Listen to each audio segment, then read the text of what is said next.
John, you've won 2 on the bounce now. All of a sudden, I'm looking at the table here. You're only 3 points off fourth on the ladder. What did you make of the performance today? Top performance. We showed our resilience again. Showed our character.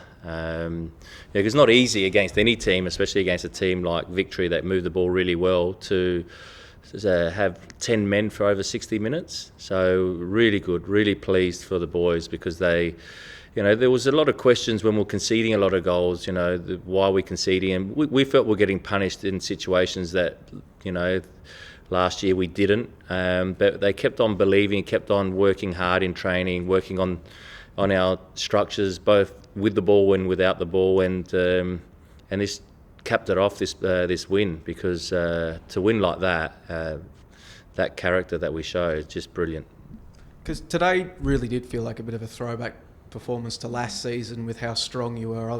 I'll ignore the scoreline, but It did feel like it was like the type of performance that you rode to a championship. Is that the feeling internally as well, that you're really hitting your straps now? Yeah, it showed this game and last game that when we're organised and we're not stretched, that we're really hard to break down. They had a couple of chances in the second half that came from set pieces, and other than that, with a man extra, they struggled to create any clear-cut chances, and that shows that what we're capable of doing, and we know that. We proved it last season. We're proving it again now, and going forward, we're scoring goals and we're creating chances. So that's we know that we're always going to do that because of the players that we have and the way that we can move the ball around. There was a period when we had 10 men in that first half and we didn't panic. We just kept the ball and kept them moving. Alex has a really good one-on-one. That Broxham did well to come back and cover. Just misses the past the post. So you go, that shows what we're capable of doing, both with the ball and without the ball, even with 10 men. So, we're starting to grow. We're getting players back in. No one spoke about, during that period that Tomoki Imai was out for, since round one. After about 25 minutes, he hurt his shoulder. Tongo Doumbia is showing what he can do. Only his second start. This was Alex's third start. So, we're getting our players back, and then it's, not only the level out there, but the level in training lifts, because you've got so many players that are fighting for position. So it was great. How much did you miss Tomoki Imai? Because I think last year Leo had such a good year that, Tomoki's always been very reliable, flew under the radar, but it feels like you've really solidified with him coming back in, even with a bit of inconsistency between Leo and Nikolai. Yeah, it's always nice to be able to keep your back four in general. And this is, still Topper Stanley and Jacob Trapp, when they've been called upon, they've done well. And we know last year that Tomoki and Leo ended up creating a really good partnership, and it's not only them, then Tomoki with Josh Risdon, and then Leo with Ben Garuccio, and when you have to swap players around, it becomes a little bit disjointed at times. So when you got your strongest side to pick from, it's a lot easier. We still hopefully we do get Leo back this week on Friday, and we're not sure about Topper, how long we'll miss him for. If we do miss him at all for another game, let's wait and see there.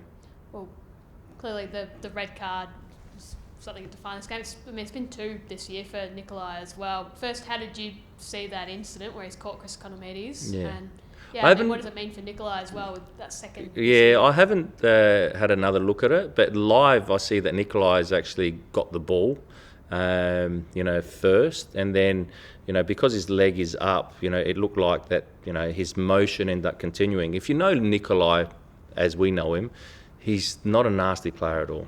And so this is where I find it hard to understand. He would never go through a player like that, with his studs up. So, he got the ball was bouncing in the air. It's not like he went for the player, but I haven't seen it back, so I can't really comment about it too much.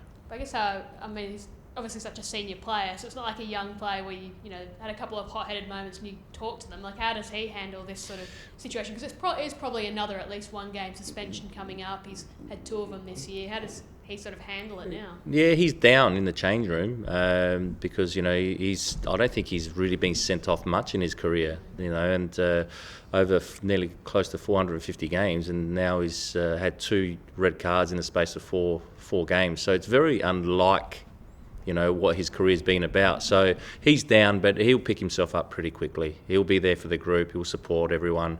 He's a great leader on and off the pitch. John, we've just heard from Tony, and he was talking about how he believes a 3-metre offside call was missed in the build-up to what became a corner that you scored from. Did you see that? Do you have any thoughts? No, I didn't see that. And look, maybe it was, I don't know. But we had decisions go against us that I felt were clearly wrong. So, it probably evened itself out in the end, but I didn't see it, so I don't know if it was offside or not. John, you've been around this league a long time. What was it like? I know it was your home game today, but to not have any Victory Active guys there, did you notice they weren't there? Did you notice anything different about the feel of the place without opposition fans there? Look, it would have been nice, for there to be everyone allowed to come into the stadium, but that decision was out of my hands at least, and the club's hands. So, our club wanted to try and make it that we got the biggest crowd possible, and they did really well to try and get that, and worked hard. And so I feel for us, because it was our home game and we weren't able to get a bigger crowd, even though it was a good crowd. It was a really good crowd for us in terms of majority, if not all, were our home supporters. But yeah, look, I don't really want to comment too much about, the decision, because that's out of our hands. John, I know you spoke very strongly last week ahead of the Wanderers game in defence of Australian football and, to keep the heads up. I mean, after the events of the past week and all the news that we're seeing unfolding, you're still fighting the good fight? You still feel confident? Yes, very confident. Very confident. It upsets me when we put ourselves down so much. I mentioned it last week and I'll mention it again, and don't let a minority ruin our game, because our game is a great game. That we saw the World Cup, what that did for with the Socceroos performing well and getting great results, and what that means to Australian football. And the A-League is at a really good level. You mentioned that that we're only 3 points from third or fourth. What league around the world, when you have a pretty indifferent start, can you end up being in that position? Because it's so even and it's so competitive, and the football played is great. We want supporters coming to our game. Again, peaceful protest. I would never ever think or want anyone to feel threatened when they come into the stadium. They should feel safe, like they did today. I think everyone felt safe in that stadium. Our fans, players, of course, did. Officials did, and that's the way it should be. We can create a good atmosphere in a safe environment. So I'll fight the fight, because I love this game too much, been involved too long to let a couple of idiots put us down. So it doesn't define Melbourne Victory or Melbourne City, what ended up happening. Let's just make sure that we don't let it happen again.